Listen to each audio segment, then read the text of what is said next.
Buat kamu yang belum subscribe, subscribe dulu dong.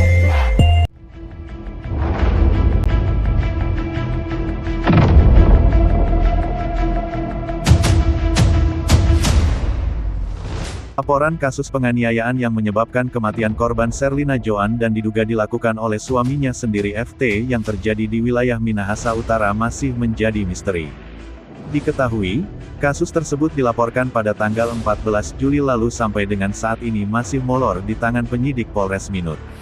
Bagaimana tidak, keluarga korban dalam hal ini anak dari almarhumah Sherlina Joan, Donald Ratela alias Eben sampai saat ini masih mencari keadilan dari kasus yang menimpa orang tuanya meninggal dunia. Informasi yang dihimpun media ini, menurut keterangan Eben, kronologis kejadian berawal saat korban dan diduga pelaku berada di dalam rumah. Pada tanggal 9 Juli sekitar pukul jam 5 sore, korban terjatuh dalam keadaan telanjang dari kamar mandi dan dipenuhi dengan darah dari mulut dan kotoran. Melihat kejadian tersebut, masyarakat setempat langsung melarikan korban ke rumah sakit. Korban sempat mengalami koma pada beberapa hari sehingga pada tanggal 14 Juli korban dikatakan meninggal dunia. Namun ironisnya, saat korban dipulangkan di rumah duka dan untuk dimandikan, sekujur tubuh korban penuh dengan luka lebam di bagian belakang. Namun lebih naas lagi, yang diduga pelaku FT tidak lain suami korban sempat melarikan diri. Menurut penuturan anak korban, sempat melaporkan kejadian tersebut ke Polsek Air Madidi saat jenazah dibawa ke rumah duka. Dirinya pun mengatakan, saat dua personil Polsek RMDD datang dan mengatakan benar adanya terjadi tindak penganiayaan. Sehingga Polsek Air Madidi meminta korban untuk melaporkan kasus ini ke Polres Minut agar mendapat tindakan yang lebih intens. Sementara itu, saat dilaporkan, pada tanggal 15 Juli Polres Minut menjemput jenazah untuk dibawa di Rumah Sakit Bayangkara untuk dilakukan otopsi. Menurut anak korban, hasil otopsi tersebut menunjukkan adanya tindak kekerasan dengan benda tumpul. Tapi dalam kesimpulan tersebut menyebutkan korban meninggal akibat penyakit jantung yang mengakibatkan pecah pembuluh darah yang kena di bagian otak. Dirinya pun sempat sangat kecewa dengan penanganan dari Polres Minut diduga sangat lambat. Diketahui kasus tersebut sudah sampai 3 bulan. Dirinya pun berharap untuk Presiden Joko Widodo serta Kapolri dan Kapolda untuk jangan menutup mata dalam kasus ini. Dan berharap ada keadilan serta bisa menemukan titik terang dan bisa menangkap pelakunya. Selamat malam Pak. Kami melihat informasi di medsos terkait pembunuhan, diduga pembunuhan Ibu Nayawan. Ya, Sherlina Joan. Ya, Anda sendiri keluarga dari korban. Anak pertama dari korban Sherlina Joan. Bisa Anda ceritakan kejadiannya?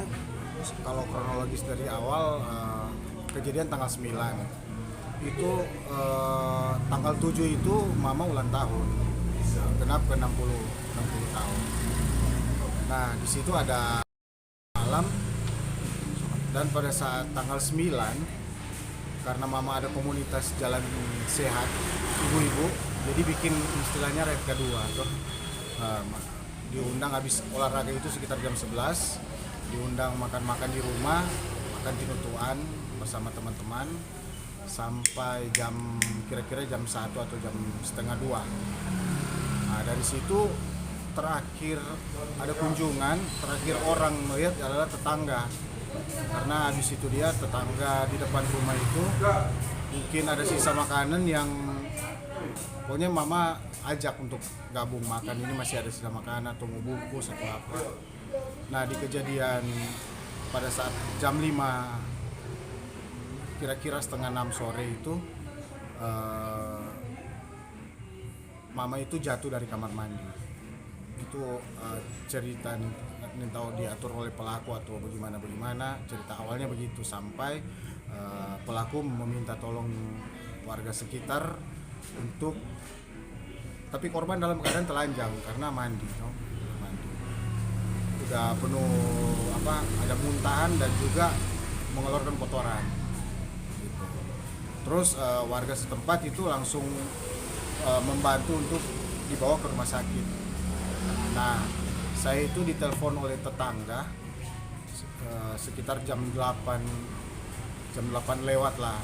Nanti datang di Sentra Medika, rumah sakit yang mama dirawat itu sekitar jam 9 sampai ke sana. 9 lewat lah, setengah 10. Di sana korban sudah dibawa di ICU. So ada mesin medis yang membantu pernapasan, perangsang jantung. Jadi ada selang-selang tapi dalam kondisi telanjang. Cuman pakai selimut dari rumah sakit. Dari situ dokter bilang vonis bahwa mama itu pecah pembuluh darah, kena batang otak. Jadi ibaratnya koma lah gitu. Anda sempat melihat tubuh korban seperti apa? Di rumah sakit tampak kalau tubuh korban, keluarga atau teman-teman kerabat yang besuk itu dia cuman melihat bagian atasnya, tapi kan bagian atasnya karena telanjang jadi nggak bisa buka selimut. Terus untuk besuk juga karena di ICU cuma dipisahkan satu orang, biarpun keluarga satu orang. Jam besuk juga sudah diatur, jadi kita nggak bisa banyak melihat tubuh korban yang mungkin yang sekarang sudah terbuka ada mengakibatkan luka-lebam diduga penganiayaan. Waktu di rumah sakit kita nggak bisa apa-apa soalnya. Sempat berada di medsos, gambar tersebut itu memang ada lebam-lebam rupa kayak ada pakai rotan atau benda keras. Sayat-sayat. Di situ itu pada tanggal 14 dokter memutuskan untuk mencabut semua alat bantu medis dan disertai oleh keluarga yang menyetujuinya. Jadi kita di keluarga pada tanggal 14 sekitar jam 7 lewat 2 mama dicabut alat medisnya, dinyatakan meninggal di situ. Jenazah dibawa ke rumah dan dimandikan di rumah.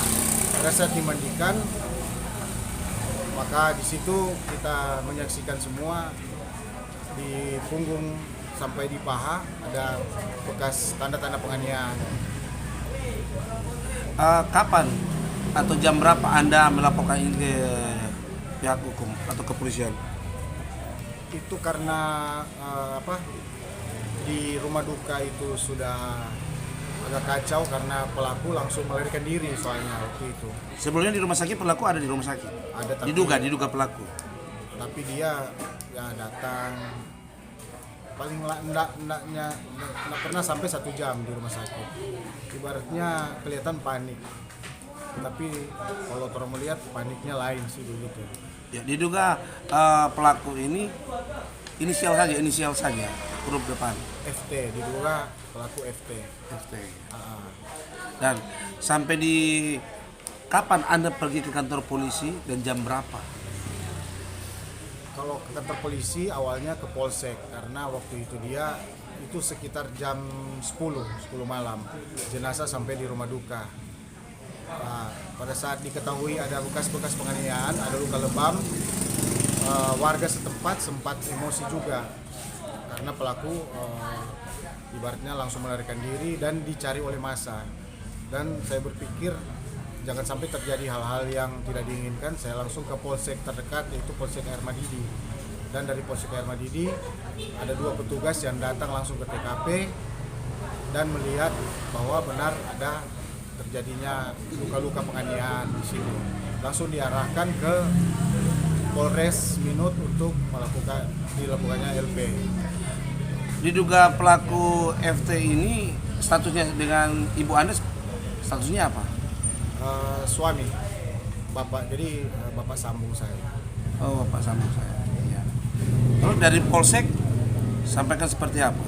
Sampaikan ini harus dibuat laporan, jadi harus ke Polres. Nah, Polres itu sekitar jam 2 pagi, jam 2 subuh. Nah, di Polres bilang harus dia lakukan otopsi. Karena kalau cuma waktu itu sih keluarga keberatan soal otopsi.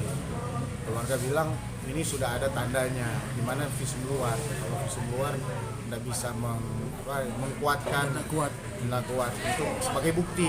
Jadi dari jam 2 itu dia saya kembali lagi ke rumah duka. Di sana sudah terkumpul keluarga, kita rapat di sana keluarga apakah setuju semua untuk melakukan otopsi, dan keluarga pun setuju.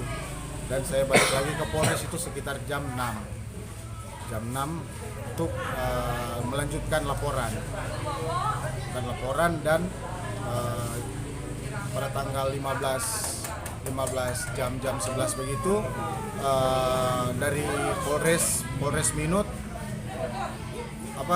menjemput jenazah untuk dibawa ke Rumah Sakit Bayangkara untuk dilakukan otopsi. Dan otopsi itu dia memakan waktu sampai selesai itu dia jam 8 malam. Sampai di rumah duka sudah dalam keadaan di peti habis diotopsi. Nah, jadi diduga FT ini sampai penguburan tidak berada di acara duka. Tidak berada. Selama jenazah pun ada di rumah kan dari hari Rabu itu habis selesai otopsi sampai hari Jumat pemakaman tidak berada di rumah duka. Kalau hasil otopsi sendiri bagaimana? Nah, hasil otopsi dijanjikan pertama itu 2 minggu bersama dokter forensik. Tapi yang kita terima itu dia 3 minggu, malah hampir 1 bulan. Nah, waktu kita terima di sana ada memang tanda-tanda kekerasan, yaitu benda tumpul mendatangi objek. Baru, tapi kesimpulan di situ korban meninggal karena penyakit jantung karena itu mengakibatkan pecah pembuluh darah kena di batang otak. Tapi situ ada tanda-tanda kekerasan. Dari forensik juga sudah diambil keterangan dari penyidik. Dokter bilang benda tumpul yang permukaannya kasar dan didapati luka lebam baru dan luka lebam lama. Itulah keterangan dokter forensik ke penyidik. Terus penanganan dari Polres Minut sendiri itu bagaimana? Penanganannya sebenarnya kalau bagi kita keluarga lama sekali, soalnya ini sudah semua 3 bulan. Kalau mau ikuti tanggal 15 dari LP, 15 Juni, 15 Juli, ini so Agustus tanggal berapa? So ada 2 bulan lebih begitu. So sempat tanya ke pihak Polres. Kalau dari penyidik sih bilang masih sementara proses, sementara cari-cari petunjuk lain. Alat bukti yang ada di lokasi Alat diberikan. bukti sih yang dikumpulkan sudah ada saksi petunjuk, saksi surat yaitu otopsi dan saksi ahli. Itu sudah ada di penyidik. Tapi sampai sekarang untuk prosesnya masih sementara berlangsung, mungkin akan gelar perkara tapi kita belum tahu kapan. Itu yang dari informasi dari Polres Minot penyidik. Dari keluarga sendiri itu seperti apa? Ya, harapan saya dan keluarga selaku keluarga korban, semoga dari pihak kepolisian menuntut untuk keadilan lebih dipercepat untuk prosesnya, apalagi sekarang kan lagi viral kasus kepolisian dari kepolisian sendiri ya. Nah, harapan kami untuk mungkin dari Polda Sulut atau mungkin Kapolri sampai ke Presiden, siapa tahu mendengar berita ini dia supaya usut tuntas kematian ibu saya. Itu harapan kami. Anda berharap perasaan Anda ini bisa didengar oleh Kapolri ya? Harapan saya bisa didengar. Chandra Mato Sulut Headline News melaporkan dari Sulawesi Utara.